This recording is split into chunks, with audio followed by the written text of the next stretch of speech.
Presentation, Diagnosis, and Management of Mast Cell Activation Syndrome by Lawrence B. Afrin. Abstract. First recognized in 1991 and likely finally termed such in 2007, mast cell activation syndrome is a large, likely quite prevalent collection of illnesses resulting from mast cells, which have been inappropriately activated but which, in contrast to the rare mastocytosis, are not proliferating or otherwise accumulating to any significant extent. Due to the marked diversity of direct and indirect, local and remote biological effects caused by the plethora of mediators released by mast cells, mast cell activation syndrome typically presents as chronic, persistent, or recurrent, waxing and waning, or slowly progressive multi-system polymorbidity generally, but not necessarily of an inflammatory theme. Suspected to be of clonal origin in most cases, mast cell activation syndrome usually is acquired relatively early in life via unknown mechanisms. Interaction of environmental factors with inheritable risk factors is one possibility.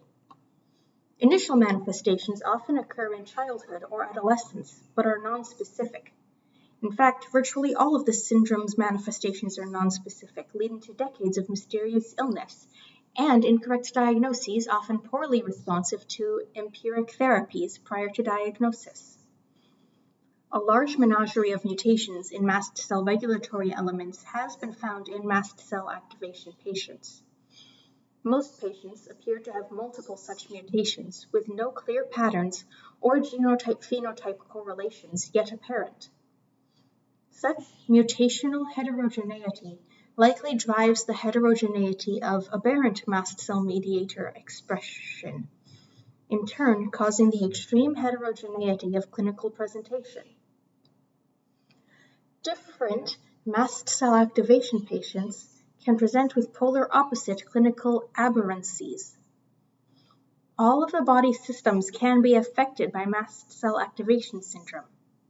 In addition to clinical heterogeneity, diagnosis is confounded by difficulty not only in detecting sensitive and specific biomarkers of primary mast cell disease, but also in finding histologic evidence of a non-proliferative disease wrought by cells capable of great pleomorphism. For example, in contrast to proliferative mastocytosis, which usually drives significantly elevated tryptase levels, relatively non-proliferative mast cell activation syndrome usually presents with normal tryptase levels. Instead, histamine, mast cell-specific prostaglandins, and other mediators need to be assessed in evaluations for mast cell activation syndrome.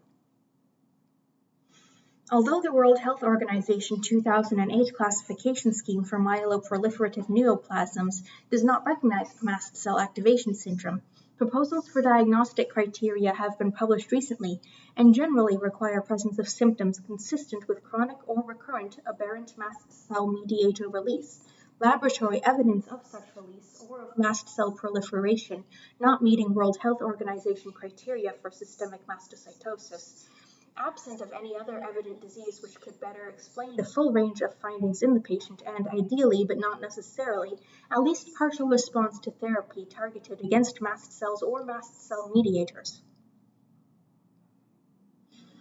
Systemic mast cell disease of any form is not presently curable. Therapies for mast cell activation syndrome generally aim to control and ameliorate the disease by inhibiting aberrant mediator production and release, blocking released mediators, and or managing the consequences of aberrantly released mediators. Many such therapies are available. Although there presently is no method to predict which set of therapies will best control the individual patient's disease, a methodical, persistent, trial and error approach usually succeeds in finding significantly helpful therapy. Lifespan for most mast cell activation patients appears normal, but quality of life can be mildly to severely impaired absent correct diagnosis and effective treatment.